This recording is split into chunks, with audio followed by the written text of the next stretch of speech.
बिस्मिल्लाहिर्रहमानिर्रहीम। अस्सलामु अलैकुम। BBC 11 हेडलाइंस न्यूज़ स्टूडियो से मैं हूं सबा मुनीर। आपको आगाह करें कि हमारे नुमाइंदा खसूसी जावेद इब्राहिम मंगी के मुताबिक डिस्ट्रिक्ट कुरंगी प्रेस क्लब के आगे एहतजाजी मुजाहिरा किया गया। Sindh government employees grand alliance सगैगा की जानिब से ज़िला कुरंगी चेयरमैन जुल्फ़कार अनवर अब्बासी की सरबराही और क़यादत में ज़िला कुरंगी की तमाम सरकारी मुलाजमीन की तंजीमों ने कुरंगी प्रेस क्लब पर पुरअमन धरना दिया और एहतजाजी वॉक की इस तकरीब की मेज़बानी के फ़राइज़ मीडिया के ऑर्डिनेटर मोहम्मद उस्मान ने अदा किए।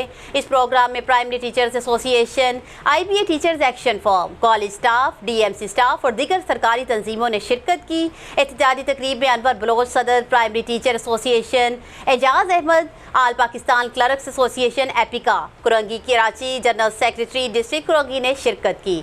तकरीब में गेस्टा कुरंगी के तमाम टाउन्स के सदूर और जनरल सेक्रेटरीज और स्कूलों के मेल फीमेल टीचर्स ने कसीर तादाद में शिरकत की। एहतजाज के आखिर में मुतालिबात की मंजूरी के लिए हुकूमत पर भरपूर जोर दिया गया। मुजाहिरी ने कहा है कि जिस ग्रेड में क्लर्क भर्ती होता है उसी ग्रेड में रिटायर्ड भी हो जाता है, लिहाजा दीगर स्टाफ की तरह इसका भी ग्रेड बढ़ाया जाए और तमाम ग्रेड्स मरूजा तरीक़ेकार के मुताबिक बढ़ाए जाएं। इस मौका पर तमाम मुजाहिरीन ने ज़िला कुरंगी प्रेस क्लब के जुमला अरकान और इंतज़ामी कमेटी का एहतजाज की तकरीब को कवरेज देने पर ख़ुसूसी शुक्रिया अदा किया।